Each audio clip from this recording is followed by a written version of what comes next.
It's time for a Big Blue Kickoff Live. Nobody can ever tell you that you couldn't do it, because you did. On Giants.com. You know what I saw? New York Giant Prime. And the Giants mobile app. 17-14 is the final. One touchdown, we are world champions. Believe it, and it will happen. Part of the Giants Podcast Network. Let's go out there like a bunch of crazy dogs. Have some fun. Hello again, everybody, and welcome to Wednesday's edition of Big Blue Kickoff Live, presented by Cadillac, the official luxury vehicle of the New York Football Giants. It is the day of the first practice of training camp. How jacked are you, baby? How jacked are you is the question. Oh, yeah. Well, I'm always jacked. Paul Dottino and Matt Citak with you. And we will be here for the next hour to talk New York Giants football. 201-939-4513 from the Giants Podcast Studio, presented by Hackensack Meridian Health. Keep getting better. My goodness, could the weather have been any better? Beautiful day and not too hot, which we're going to appreciate with the next few days we got coming up. Did I see 98 coming? I think I don't know if it was tomorrow or Friday, but one of those days. It's Friday, 90, high 90s. That's not going to be fun. Yeah. So, yeah, today was nice. Today felt nice. But they don't go into pads until Monday, so the players will actually be happy that they get the scorching weather on a day when they're still kind of in light clothing and light workout gear. Today they were just in helmets, and I believe that's shirts and shorts, and tomorrow as well. And then they gradually go into shells for 2 days, and then I believe it's Monday we'll get the first full padded practice, which I think that's the one that we're all extremely excited for, because I know at least I have been dying to see those O-line, D-line one-on-one matchups. How about Shane and Dable? Well, yeah. Them more so than me, but me just as a spectator. Absolutely. 100% agree with you on that. I will tell you, folks, that today we did get a chance to hear from Brian Dable and Joe Shane. The presser, I believe, was already up on the website. Yes. And so if you guys want to listen to that, you certainly can. The synopsis is very, very simple. Joe Shane, the general manager, said that he expects Andrew Thomas to be ready by opening day. Yep. So even though he is on the PUP list right now because of rehabbing of his foot, does not appear to be concerned. And so for all those of you yesterday who went into a panic when Thomas showed up on the PUP list, remember, at any time he can be activated off of that list. The thing that the Giants want to do is to make sure that they kind of glide him along easily at the beginning of camp so that once you activate him, you can't put him back on. And so they don't want to deal with any setbacks with him. That's why they're going to ramp him up very, very slowly. But again, to repeat, Joe Shane said no concerns about long-term with Thomas. He believes that he'll be ready opening day against Washington. Yeah, I mean, I wasn't on the show yesterday, but as soon as I saw the news, I knew people would be freaking out. And I saw it on social media, everyone freaking out. Oh, here we go again. As you just mentioned, just because a guy gets put on the PUP list on day one does not mean he's actually missing time.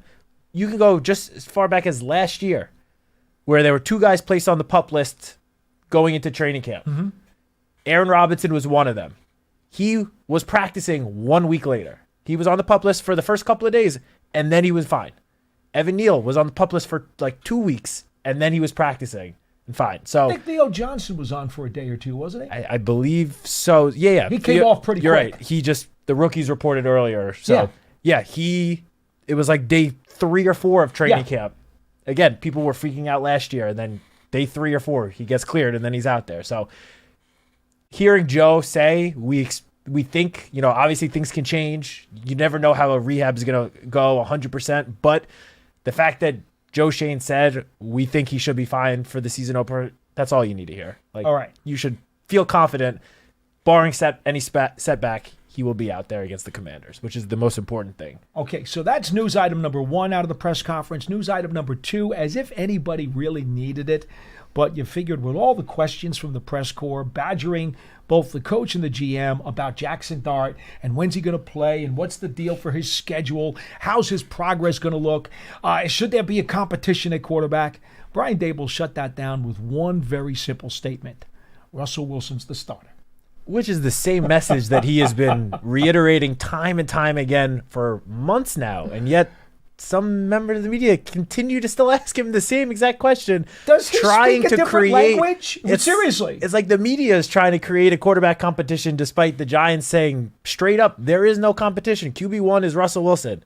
That's it, period. So hopefully now that Joe and Dabe's straight up said it again, hopefully that will calm those questions down, at least for a little bit, so we can just focus on football.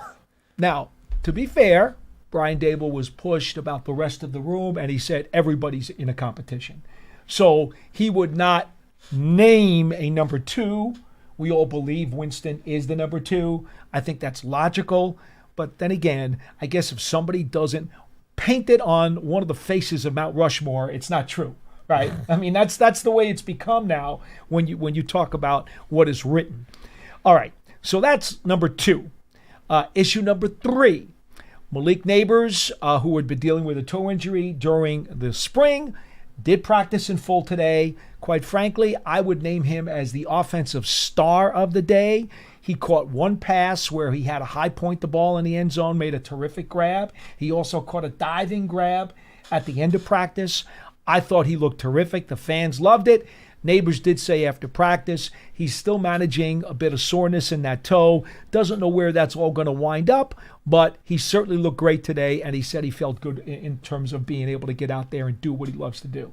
Yeah, so we'll start with the injury aspect, because we all know he did not do anything during the spring. He was a spectator, as were some of the other star players who were also out there today, like Dexter Lawrence, but he didn't do anything in the spring. Joe and Dabes were asked about him before practice, and they said he's good to go. He's going to be out there. He's fully ready. He's prepared, and sure enough, he was out there with the first-team offense. Like I at least did not notice him missing any reps with the first-team offense. Nor did I notice any limp. He looked fine. He looked like his normal self. He looked like the guy that just set the franchise reception record as a rookie less than a year ago. Sort of 2 catches I just talked about. Yeah. So I believe it was the second. Was it the first one or the first one? It was the first one where the Giants focused on red zone work today. Yes. We should tell you that. Red zone work 7-on-7, 11-on-11. Yeah. Every single offensive snap was taken inside the red zone.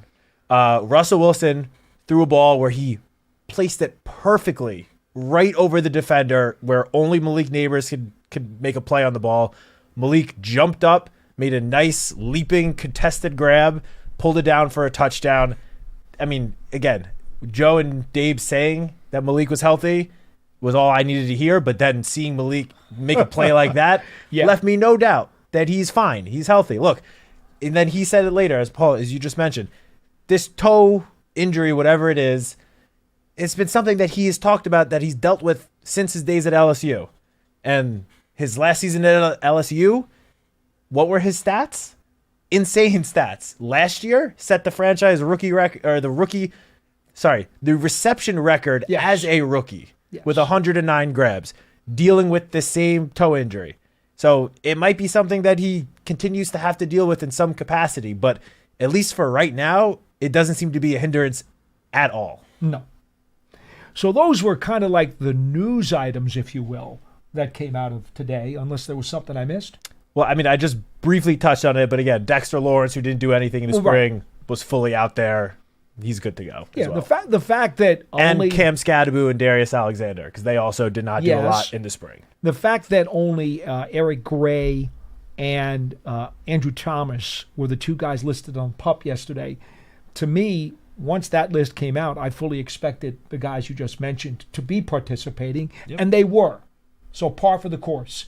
Yeah. You got what you expected today, no surprises. Yeah, I guess just after not seeing them do anything in the spring, Absolutely. It's just good to see them. Good to clarify, make sure everybody understands those guys did do. In fact, Cam Scadaboo, I want to say they ran 3 pass plays with him and showed soft hands on all 3 plays. One of them was a nice catch. The other 2 were just very easy and routine.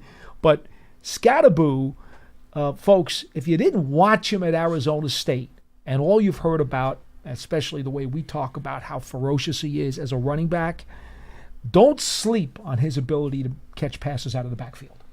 Yeah, I mean, he was one of, if not the best, pass-catching running back in all of college football last year. Certainly up there. I mean, he was the first running back since Christian McCaffrey to have 1,500 rushing yards and 500 receiving yards in a season. And it's easy to see why he was so successful as a pass catcher in college. He has great hands. Yeah. And so does Tyrone Tracy, obviously, as a former wide receiver, which makes the two of them, obviously, they're not, the same exact type of running back, but at least in terms of their ability to catch the football, you can use them interchangeably. It doesn't matter. Both of them are more than capable of catching the football, running routes. I mean, we saw Cam Skadaboo run, several different routes, more than just like your generic running back, screen or, whatever you want to call it. So, yeah, Cam Skadaboo has the potential, and Tyrone Tracy both have the potential to play big impacts in the passing game in addition to the running game. I mean, Tyrone Tracy caught a touchdown pass from Russell Wilson today. That one was a kind of an easy screen pass where he was wide open, but nonetheless, he caught it like he was supposed to, got into the end zone for a touchdown. So, yeah, I expect both of those backs to be, pretty big parts of the passing game. We saw it last year with Tracy. I believe he finished 4th on the team in receptions or targets behind the top 3 receivers. I believe he was 4th. And again, that was with him not playing much the first 4 weeks. Right. And then kind of splitting a little bit with Devin Singletary after. So, yeah, I expect both of those backs to, play big roles in the passing game. All right, so let's quickly go through highlighted players today. I've already mentioned Nabers. I thought he was the star of the day, but you could also make a case for the starting quarterback who on the first snap of 7-on-7s today threw a touchdown pass to Wan'Dale Robinson, a fade in the left corner of the end zone, and that ball was just lollipopped right in there. Yeah, so that play transpired right in front of me where I was standing on the sideline. It was an amazing throw by Russell Wilson. Again, I don't know how many times over the next 6 weeks we're going to say what a beautifully placed ball by Russell Wilson. I have a feeling it's going to be a lot. But again, he just placed it perfectly, like in between 2 defenders. We're right into Wan'Dale Robinson's arms, who caught it and was able to get both feet down before falling out of bounds for the touchdown. Great throw, great catch. Russell Wilson would probably be my pick for offensive MVP today. I fully get Malik and can't argue with you there, but Russ, I mean, again, I guess we should be expecting it from him because he's been doing this for so long at such a high level. But just to see this, this level of a quarterback play in person right in front of you, it's just not something, I've got to see, at least from Giants quarterbacks for several years now. So it was refreshing to see. He commands the huddle. He's clearly the leader, the veteran leader of this team. Obviously, there are several leaders, but his voice, everyone listens when he speaks. He has a total control and command of the offense already, despite only being in this offense for a couple of months. He would be my pick for today's offensive MVP. And again, I feel like there's going to be a lot of days where we're going to be saying that. You know what I think maybe the best way to describe Russell Wilson in terms of his practice habits and what we see from him on snaps, he really raises the floor. Even if he doesn't have what we've come to now know is a typical Russell Wilson day and he's a little bit off, okay, so if he's got 2 or 3 passes that were a little bit off, he never makes you walk away from practice shaking your head saying, wow, he had a bad day. That I haven't had that happen yet. No. I mean, he also just does not often have throws that are just like completely off target, where you're just like, where was he going with that one? He does everything with a purpose. I mean, even there were several plays during 11-on-11 where clearly his first and probably second read were, covered quickly. So he immediately then turned to like the next option in the passing game, which sometimes were, the sort of screen passes to a running back or to a tight end. But that's what you want your quarterback to do. If the first and second reads are not there, you don't want him to hold on to the ball and wait for the defense to converge on him. You want him to get the ball out quickly. And Russell Wilson, obviously, has been doing this for such a long time. He knows pretty much when to get rid of the football. And we saw it a little bit today with 11-on-11. It's like, there were some passes thrown to the running backs. But again, those were passes where you want him making that instead of holding onto the ball further, hoping that a receiver can maybe get open in another couple of seconds. Because in a real game, you're going to get sacked if you do that most of the time. And he'd rather take a sack than throw an errant pass. Yeah. We know that. That's the way his career has gone, and that's not a problem because interceptions, turnovers, are absolutely the bane of every head coach's existence. and he gets that. Yeah, and I see a comment here that, Russ was dumping the ball off a lot during 11 on 11s. I mean, again. Wait a second.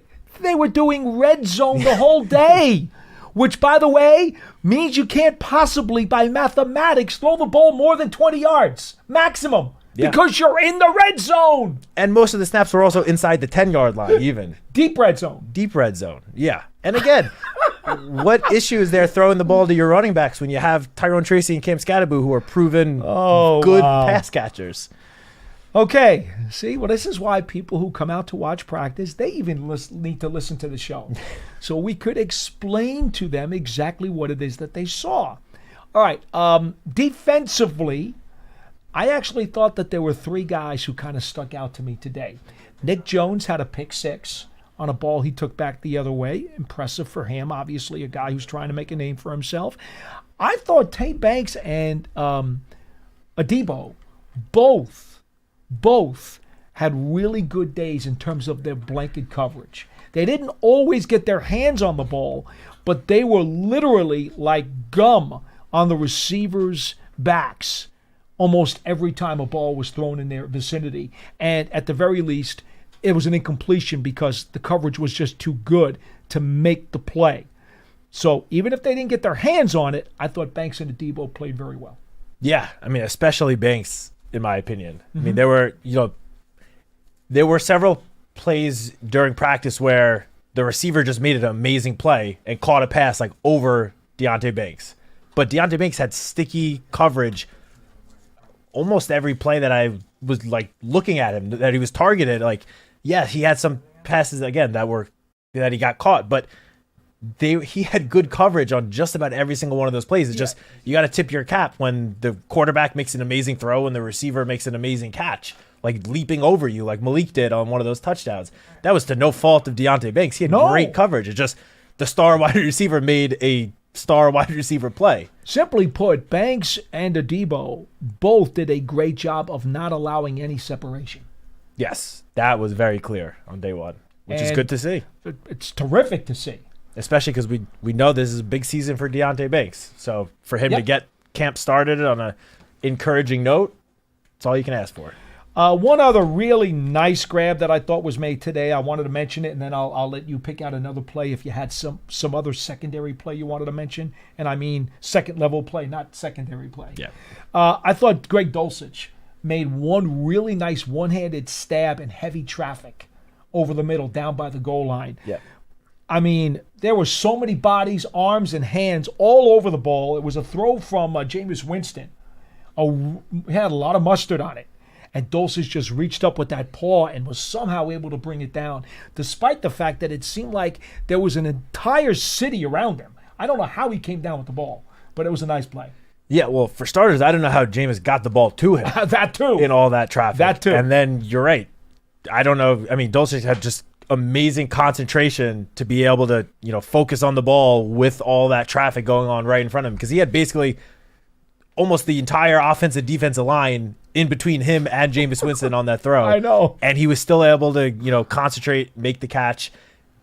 It would have been like down probably inside the 3-yard line. It was short of the goal line. Just short of the goal line, but it would have set the Giants up very, very close to the goal line. That was a great play.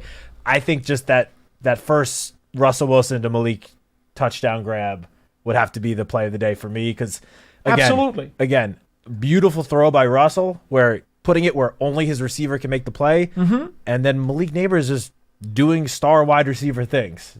Day one, after not practicing at all during the spring, just leaping up, jumping basically over the defender, and making a contested grab for a touchdown. That's got to be the play of the day for me. I think the problem is we're going to be naming Nabers as the star of the day or the play of the day practically every day anyway. So I wanted to give Dulcich a chance. He made a really sweet play. I wanted to get him some pop. That's totally fair. Folks, as a reminder, Giants season tickets for the 2025 season are available. Fans were out at practice today, and there is a booth near the back corner of the end zone where season tickets can be purchased. If you want to sign up there, you can certainly go as well to the Giants website. Go to giants.com/tickets, and you can get a season ticket membership, which allows you all kinds of benefits, not just on game day, but all season long. And remember, all these things we just talked about, go to the Giants social media. They've got a bunch of the clips of a lot of these plays and even more. They're out available. Giants TV is the official connected streaming app for the New York Football Giants. It's free. It's on all of the sites, Apple TV, Roku, Amazon Fire TV, and the Giants mobile app. Go check it out. You don't have to take our word for some of these plays. You'll see them. I guarantee you Michael Becton and the rest of his crew shot those plays, and you know they're going up because they were too sweet not to be seen. Oh, 100%. Folks, let's get to your phone calls now that we got those things out of the way. Hopefully some of you want to call us up because you were here today. And if not, that's okay too, because we'll be glad to answer any questions that you have. Let's go to line one, and I believe it's Coach Marvin who's first up on the show. Hello. How you doing, Paul? Hey, Coach. Hey, Coach. How are you? Yeah, I'm doing okay. I'm hoping to see you on Sunday. We will be here. We'll be here. Yeah, I'll be there Sunday. What I wanted to talk a little bit about is you were just talking about Russell Wilson. And never I'm going to tell the coaches what they should do and not do. I'm not qualified to do that. But what I would say is what I would have do. I think Jason Dart is in a pretty good position for a young kid. The reason I say that, because the room, it has all types of history in that room. You have Tommy DeVito, who was a undrafted free agent. And he made the team, and he played in some games, coming from being undrafted, which could be a great story to listen to if I'm Jackson Dart. You have Winston, who was the first overall pick, Heisman Trophy winner, and he played some pretty good games, and he played some bad ones. His story is I can learn from his story. And then you're talking about Russell Wilson, who was, I believe, a third-round pick. I thought he might have been a 4. Was he a 3? 4? I thought he might have been a 4. But you're right, Coach. He was not a number 1. Right. So, and he went in, and he beat out, I think it was Flynn he beat out in Seattle at that time, which was paid a You're lot right, of Coach. money He was a 3, by the play. way. Yes, and he did beat out Flynn, who was given a lot of money at the time, of off money. of one Yes, game. Yes, he was, and he beat him out fairly, and he beat him out fair and square. Yes, he did. And there wasn't no controversy or anything like that where, not sure who should be starting. They knew who should be starting, and the team knew that. So all 3 of those guys have a story that he can learn from. And I think what happens with young people today, and I talk to a lot of young people that I deal with at the gym, the general manager, Mike, he drives me crazy. Young guy, don't know a lot of the history. And I just told him a couple of days ago, that's what's wrong with young people. You don't want to listen to people that's been here before or seen some of this stuff before. And that's what Jackson Dart has to be. He has to be a person that wants to learn from these guys. And I had a player that was similar to that, and I used to say he was nosy. Every time I was telling one player something, he was standing right next to me, listening what I was telling that player. And then when he wasn't standing next to me, I would see him later talking to the kid that I was talking to after the kid made a mistake. And I found out he was asking the kid, what did I have to tell him? And he was taking all that information and using it. And he became one of my star running backs when he never was one of my star running backs. But he became one because of what he was learning the year before. Yeah. And I used to always say he was so nosy that he got in everybody's conversation when it came to learning the game. And I would say that to Jackson Dart. You got to be nosy. You got to get in everybody's business and learn this game from every angle. And you have 3 guys in that room with you. I would just sit and ask so many questions of them, of their story. And that's even Tommy DeVito. Coach, you'll be glad to know that from everything we've heard from the coaches and from the players. Dart is very inquisitive. He is a workaholic. He's very much detail-oriented. He's focused. I mean, Russell Wilson mentioned today that in the meeting rooms, he and Dart sit next to each other. And he's become very impressed with Dart because he sees how much this kid is on top of things. So, your point about the three guys he can learn from is all the more enhanced because each one of them have different experiences. It's not just like there's two veterans in the room and they both went through the same thing. No. Right. No. In this case, Dart has a full palette of guys who have done different things coming from different angles with different circumstances. Before he even steps on a field, he is getting a whole salad bar of stuff thrown at him. Yeah, and not only that, but I think it's important that the guys that he does share the room with are willing to help mentor him and show him the ropes. I mean, that might sound like, oh, that should be a given, but you see every year a rookie get thrown into a quarterback room with a veteran that's been there for a while, and the veteran basically says, it's not my job to show him what to do. He's got to find it his own way. That's not the case here. Russell Wilson, Jameis Winston, and Tommy DeVito are more than happy and willing to help Jackson with his development. All of those guys in that room are just committed to help this team win, do whatever it takes to help the team win. And they know having all of the quarterbacks in the room prepared and ready to go and playing at the highest possible level is going to put the Giants in the best possible situation to win week in and week out. So it does help that he's in a room with guys that are willing to help show him along the way. Coach, I got a bunch of calls and I got a bunch of comments online. All right, guys. We'll let you go, okay? We'll talk to you soon. Sunday. All right, you got it. Safe travel. Yep. Thanks, Coach. Real quick, I just want to touch on one YouTube comment. Do it. About why the team today ran drills on a far field today.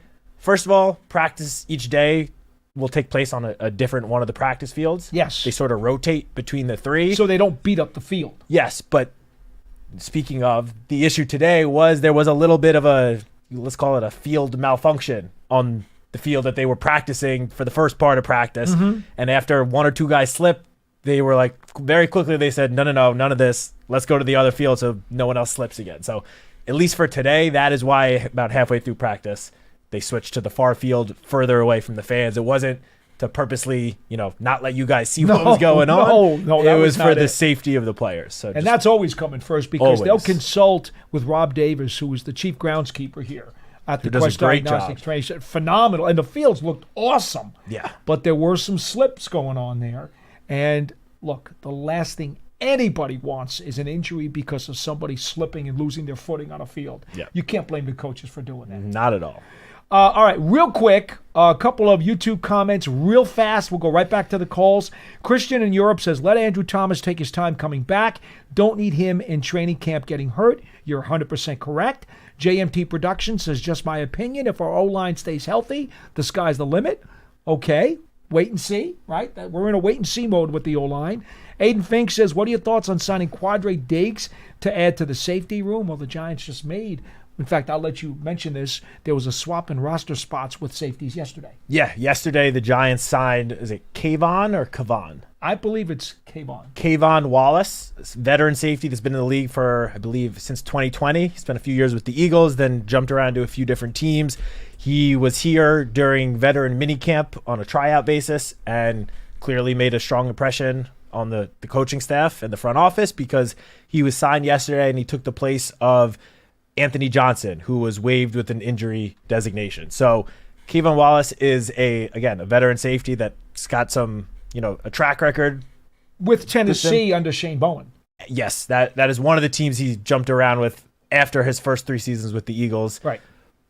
Look, he's not like the, an all-pro safety, but there aren't all-pro safeties typically available for what, I don't know what the numbers are on his deal, but for reasonable money on July 23rd of the offseason, or right as training camp is beginning. So, yeah, unless, there are more injuries or things change, I would say I don't think adding Quandre Diggs or another veteran proven safety like that is on the table. But as we come to see every year, things change pretty quickly. So you never know. But for now, I would say likely not. I agree. All right. Also, Aiden Fink says, what's the latest with Eric Gray's injury? He's on PUP as of yesterday with a sore knee, which, again, he may be short. He may be longer. We don't know the details on that. No one did ask about it. We did see Turbo Miller take a bunch of snaps today because, obviously, with Gray not available, there's more snaps for the other guys. He looked good, too.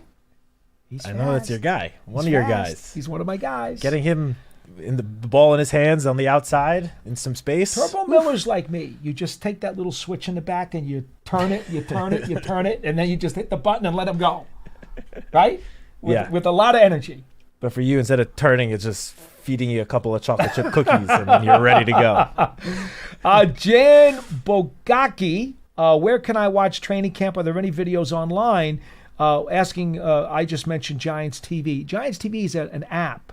Where, again, with all the different platforms I mentioned that you can get it, there'll be a bunch of clips there. You can also look at Giants.com. There'll be highlights there. You can go to the Giants Twitter site just right there if that's your most popular place to go.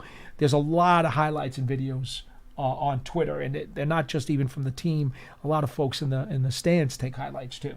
Yeah, at least from our social team. First our production team captures a lot of highlights throughout practice. Multiple cameras and multiple angles, too. Yes, we got cameramen and all over the field, covering just about every inch of the field possible.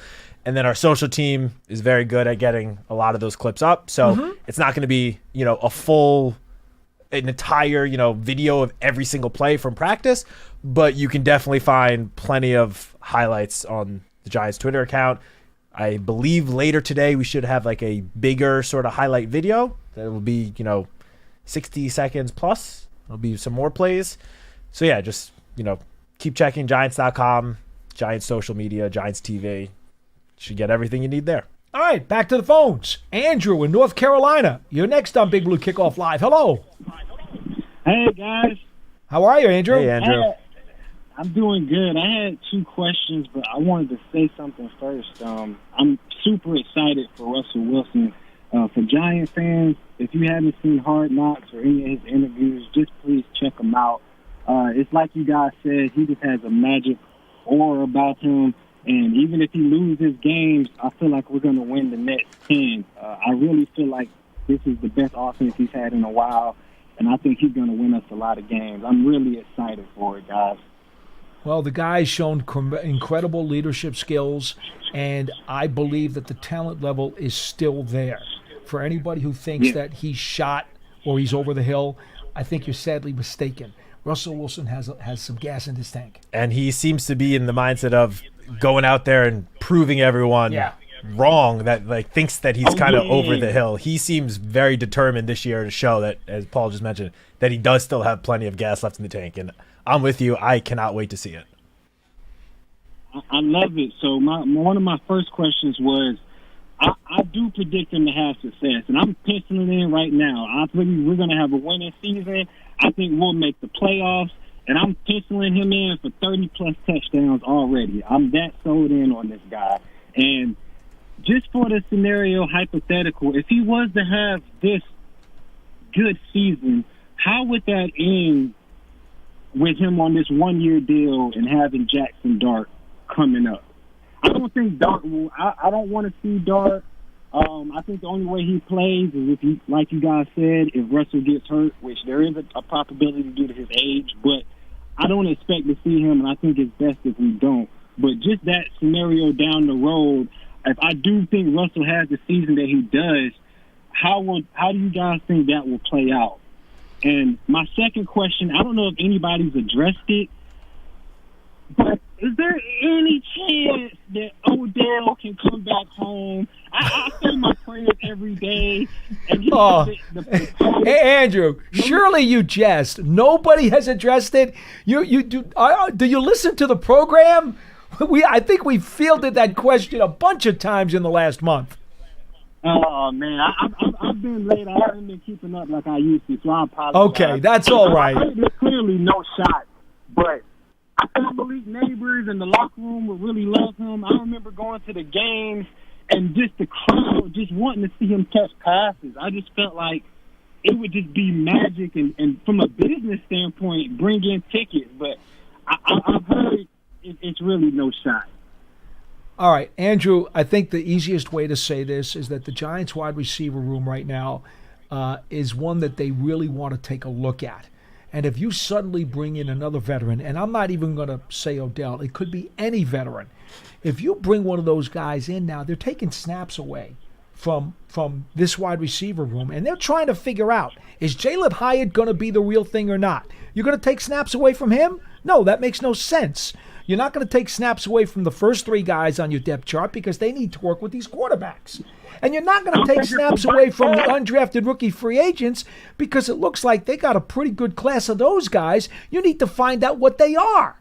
So it doesn't make sense to add to the room, at least not to me. Yeah, all I'll add is, we spoke during OTAs, the offseason workout program, how a lot of those undrafted rookie free agent receivers looked good. And again, it's OTAs. There's no contact. Well, now is the real test to see if that was like an outlier performance or if these guys are the real deal. So what I'll say is Joe Shane has shown over the last few years that he will do whatever it takes to help this team improve and get better.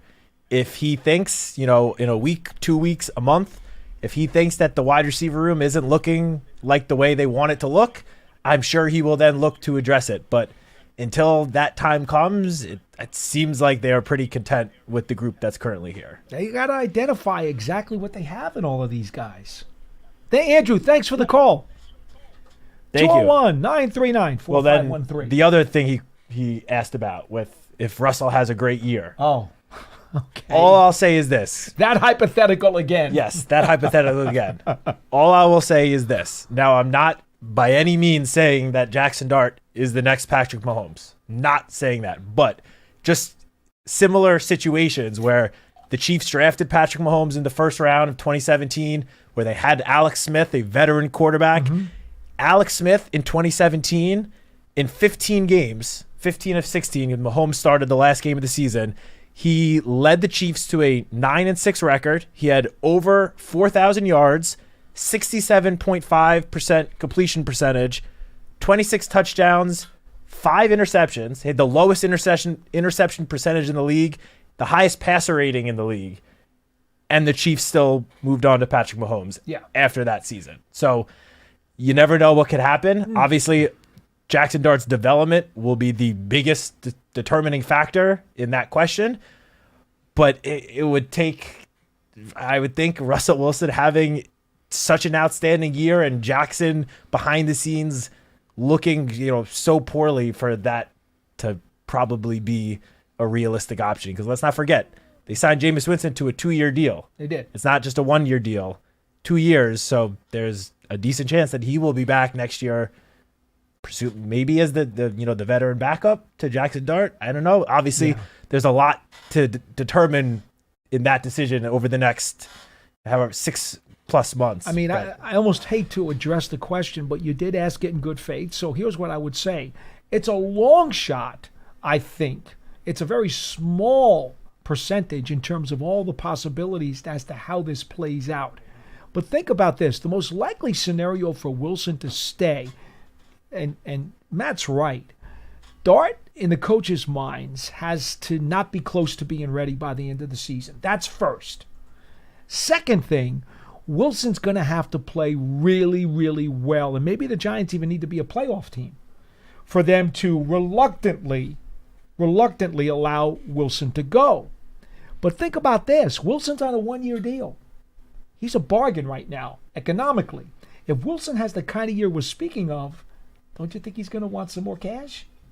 100%. And I don't know that the Giants are going to want to pony that cash up. Well, not only that, but as so many people around the NFL talk about every year, when you draft a quarterback to be what you hope to be your franchise quarterback moving forward, you want to take advantage of that window where he's under a rookie contract. But if he's not ready, he's not ready. No, for sure. That part's irrelevant then. Yes and no. Because, if he's not ready, then that is the most important thing.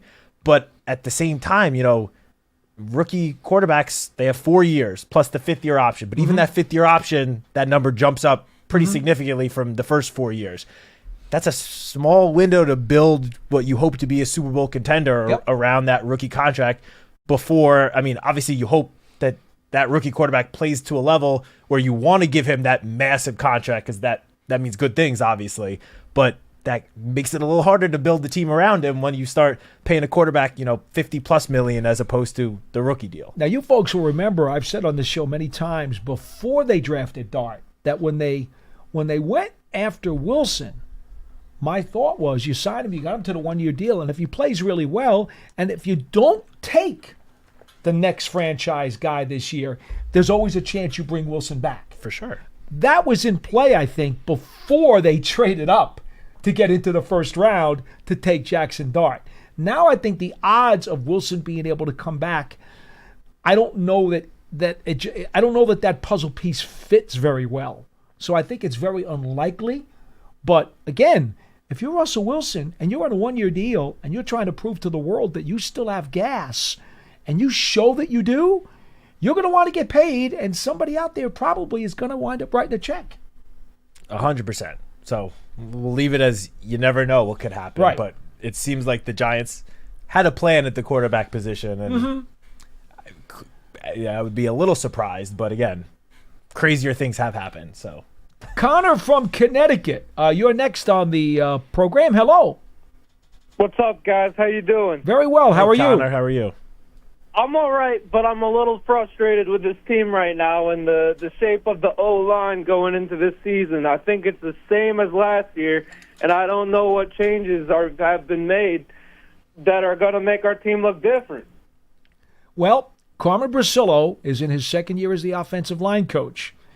If you believe that the same 5 will start this year that did last year, I refer you to the show we did the other day, when the Giants had those 5 offensive linemen intact. They had a 2-3 record, and the offensive line was not the reason that they had lost those 3 games. Well, the one game against Minnesota, yes, they just got hammered. But in the other 4 games, they were as competitive as can be. So I offer that to you to chew on, but more importantly, I offer you Carmen Brasillo. I have tremendous respect for him, and I believe he's the best offensive line coach the Giants have had since Pat Flaherty. And I think you got to give him a little more credit and show a little more faith to him that given this class of offensive linemen for a second season, he can do some things with them. Yeah, that I think is the biggest thing. The last point you made. Everyone talks all the time about continuity on the offensive line, and we were saying it last season in terms of from week to week.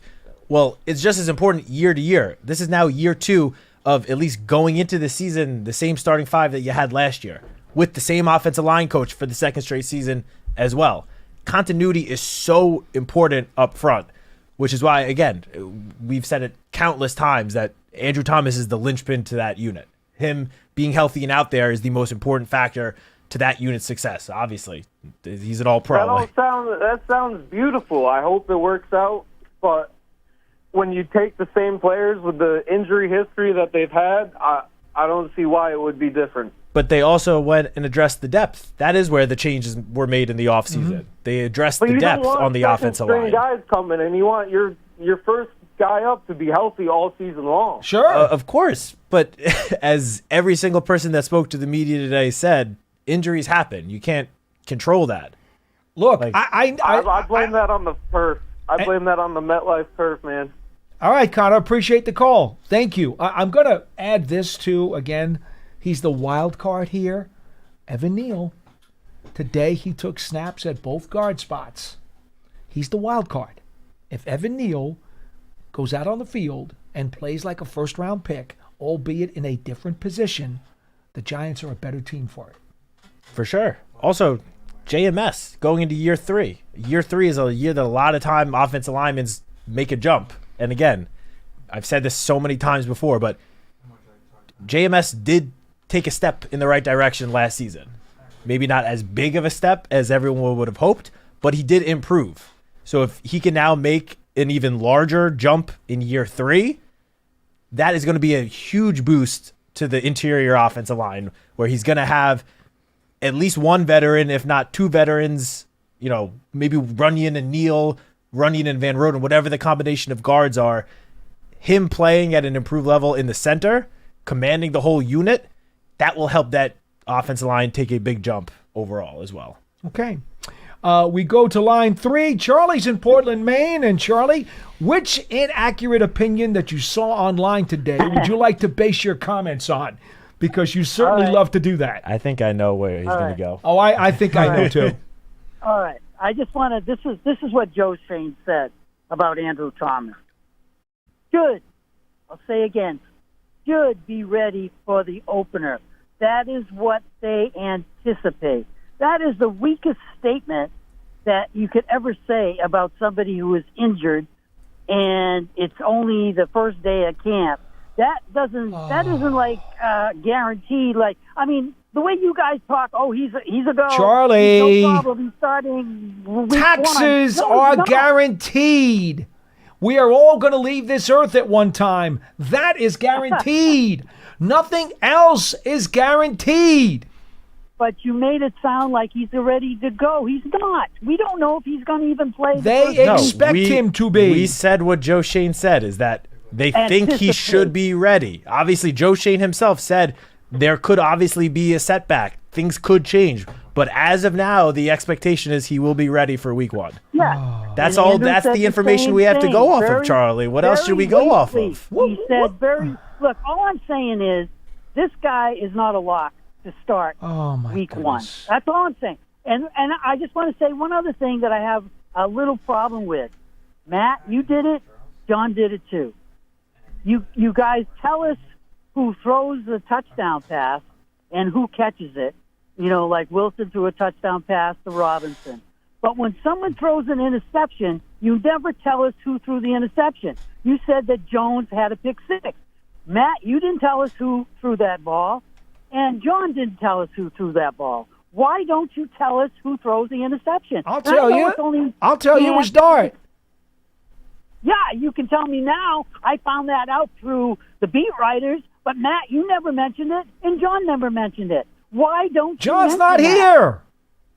I know, Matt. I'm asking you. Why didn't you tell us who threw the interception? We were discussing what happened at practice today. You asked a question. We answered it honestly. What more do you want from us? We're not ducking the question. You asked, we tell you. I'm asking Matt, Paul. He did a little thing on Twitter, and he gave us a little breakdown, and he told us who threw the touchdown, but he never told us who threw the interception. Why, Matt, didn't you tell us? First of all, that Dot threw that Charlie, interception? you made your comment knowing very well who threw it because it was all over Twitter. Why did you say it? Why do you need me to say it? Because you're the BBK. You're the mouthpiece of the New York Giants. I am the mouthpiece of the New York Giants. That's all I want to know. News to me. Why don't you tell us who throws the interception? If you're going to tell us who throws the touchdown, you should tell us who throws the interception. That's all I'm saying. It's very simple. I don't know why you guys don't do that. Is it a mandate from Charlie, up top and you can't tell us? I don't want to speak on behalf of team policy because that's not my place. I will simply tell you, you call up here on the program. If you have a question, we will answer it. If we cannot answer it, we will tell you we cannot answer it because it's privileged information and we're not allowed to. You already told me. I couldn't be more honest with you, Charlie. You asked it. You asked. I told you. What? I don't understand. I didn't hide anything. I understand. No, you didn't, Paul. But John didn't mention it, and neither did Matt.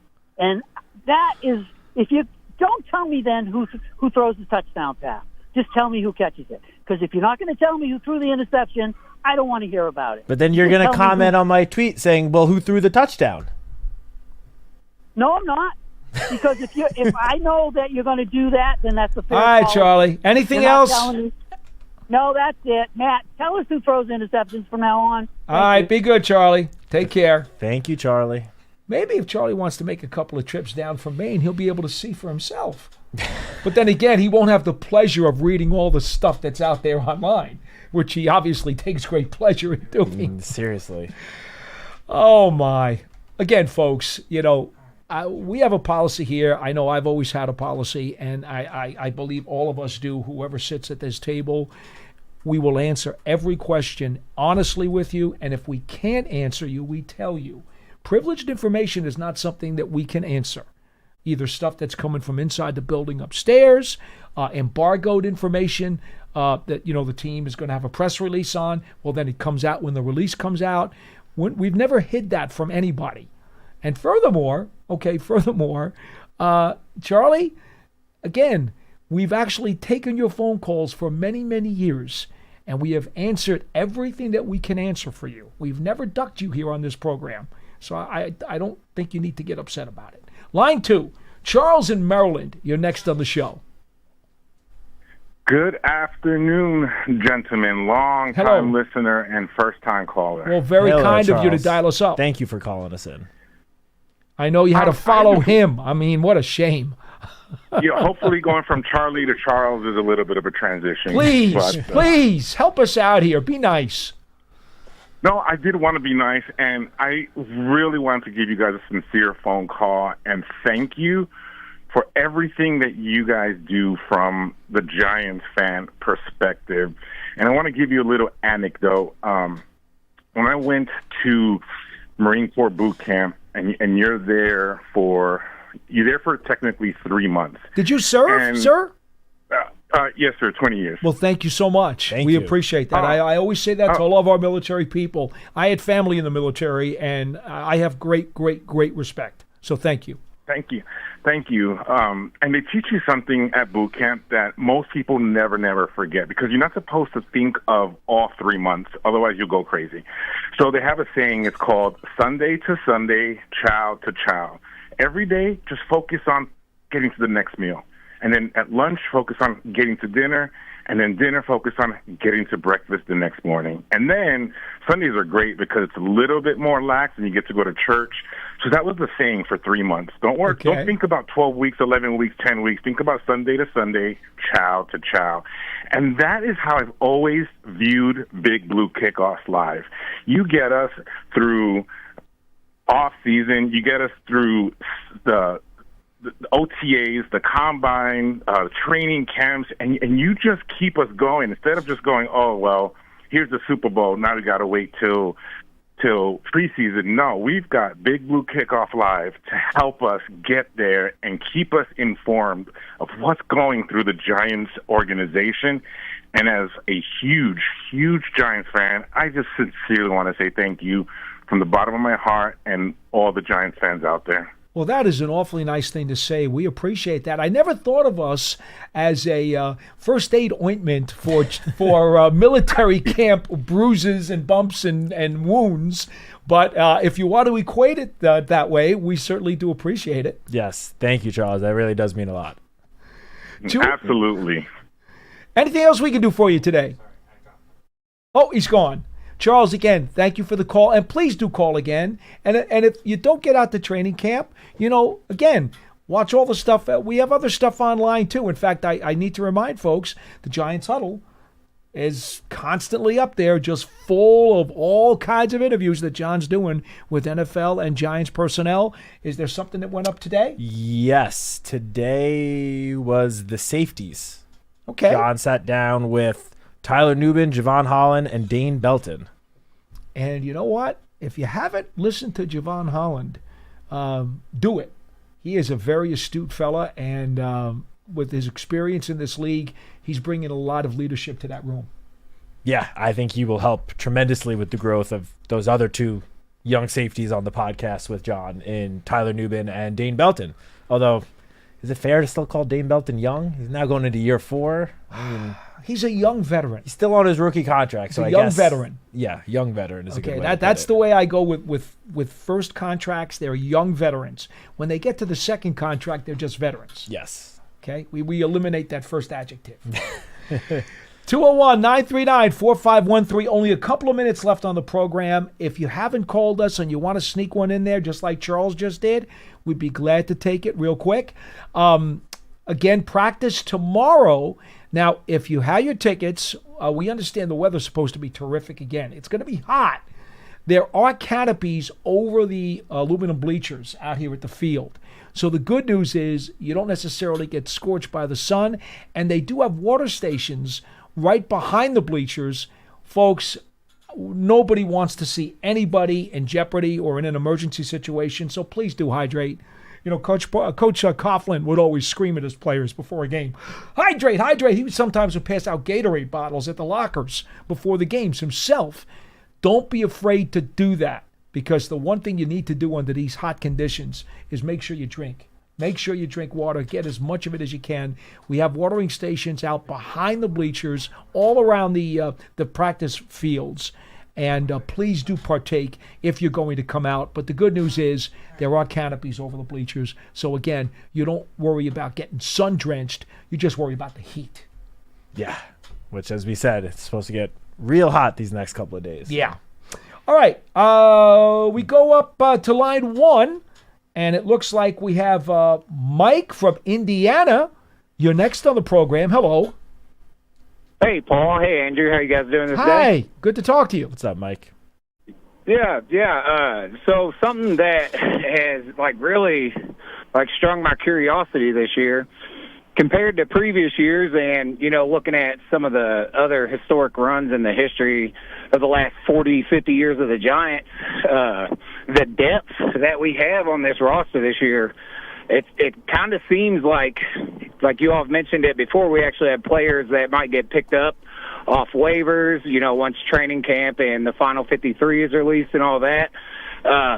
I'm real excited about the depth that we have, and it almost feels like, barring, the offensive line, we got to get 5 guys out there gelling together, working together, and Andrew Thomas being the anchor point of that. But it almost seems like all throughout the roster, as far as depth goes, our ones and twos or our twos and threes are what our ones and twos were last year, and we've made progress and we've stepped up, we've made the right roster moves this year. It just seems like it kind of reminds me of 2016, the depth that we had back then whenever we had a great run with McAdoo and just the gel of the team. It's got me real excited about this depth, but what do you think as far as is there one more piece or 2 or 3 more pieces that we might need depth on? At what position? What are we looking at? Other than the offensive line having 14 guys on the roster right now, trying to get that down to 9 to 10. Yeah, a lot of numbers there somehow. Yeah, I had been talking all season about maybe bringing in a veteran corner. I had been talking about that for a while.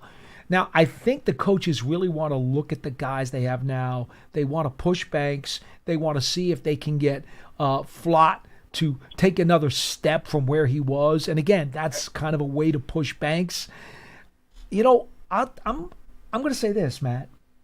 Behind Phillips, I don't know right now who the backup slot would be. I would hate to see them put Flott back there out of necessity, like when he first came into the league, because that's not a good position for him. Yeah, no, I'm with you. If there is one position that I would add maybe one more body between now and the start of the season, I guess it would be bringing in a veteran corner to help with that room. Again, we like the top of the depth chart, but as we mentioned, injuries happen every single year. So it's good to have proven guys ready to step up if called upon. So that would probably be the number one position for me. I don't think it's, a screaming, blaring need, but it never hurts to have more depth. And now, prior to yesterday, I maybe would have said safety as well, but that 4th safety on the roster. But I think there's a decent chance that Wallace, who was signed yesterday, could earn that spot. Again, he's a proven veteran in this league. The only other position that I would, I guess, maybe consider would be tight end. Because obviously I'm very encouraged by Theo Johnson, but it's just behind him, there's going to be good competition between, Manhertz, Bellinger, Dulcich, Fedoni, but I wouldn't mind potentially bringing in one more guy that can both block and catch the ball to at least just compete. I'm not saying it's got to be someone that is going to be brought in to guarantee a roster spot too. See, it's going to be hard just because to increase the competition a little bit. If you do ask a vet to come in at that spot, he's going to say, look, your tight end room's already pretty full of pretty good guys.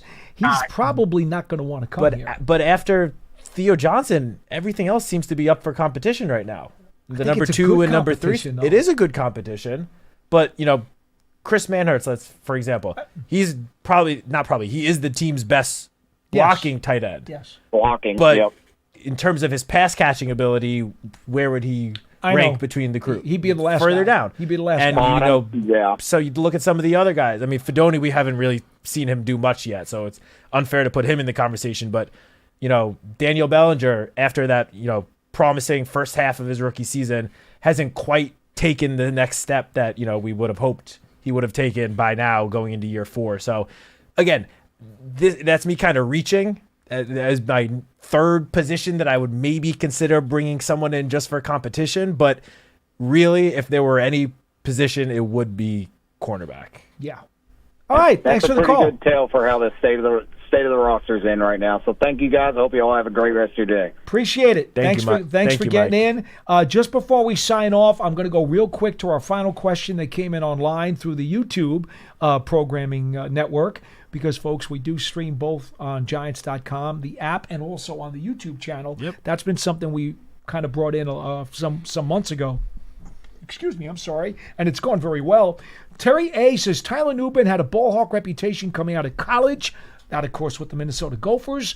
With Javon Holland now in the mix, how do you see Nubin getting back to that playmaking form this season?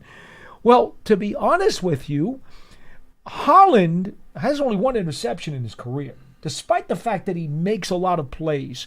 What people have told me in Miami is that he'll make impactful plays. They may not be highlight plays that you'll see at the end of the night on highlight reels. In other words, turnover plays, forced fumbles, fumble recoveries, interceptions. You may not see those, but he may be the guy who fills a hole on a 3rd and 1, comes in on a safety blitz, and makes the tackle to prevent the first down. It turns out to be a big play in the game, but it's not a highlight play that you're going to see on SportsCenter. So that's what people tell me about Holland. He'll make impactful plays, but they may not be statistical plays. There won't be stats to identify those plays. So I see no reason why, with Holland back there, the veteran that he is and helping to set the defense, that Nubin maybe, has an opportunity to make some more interceptions. Yeah, I mean, in terms of how Holland directly could impact Nubin's, interception total this year, you mentioned it. I think Holland obviously has shown the ability throughout his NFL career to play at the line of scrimmage, which Tyler Nubin was asked to do sometimes last year. Mm-hmm. If he's given the ability to more, serve in the secondary and just sort of be that ball hawk waiting for the quarterback to throw a slightly errant pass, that's obviously going to lead to more opportunities for him to create turnovers or takeaways. And not only that, but potentially more of an impact on Tyler Nubin's interceptions than Javon Holland, I would say, would be the pass rush. Yeah.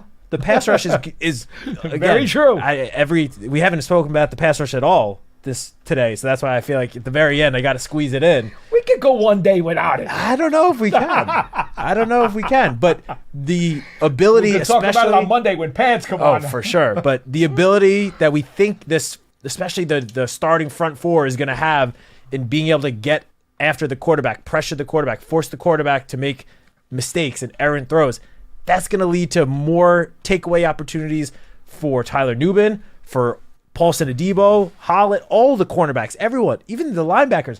There's going to be more takeover potential, obviously, if the pass rush at the front is able to get the quarterback constantly under duress, which, as Dexter Lawrence said today, the defense and the pass rush has not done anything yet. Everyone's crowning, we've both said it too, that this pass rush has the potential to be elite. Mm-hmm. Well, Dexter Lawrence made it very clear today that unit has not done anything yet. They've done diddly squat so far. He said he's challenging them. And he challenged them. And he's like, we treat every single day as if it's the Super Bowl coming up. So I'm just excited to see what that front can do and how it's going to help impact in a positive way the entire defense, all three levels. All right, that'll do it for this edition of Big Blue Kickoff Live, presented by Cadillac, the official luxury vehicle of the New York Football Giants. You can get an archive of this show on the Giants mobile app, podcast platforms everywhere, and at giants.com/podcasts. From the Giants Podcast Studio, presented by Hackensack Meridian Health. Keep getting better. He's Matt Citak. I'm Paul Dottino. We'll see you next time.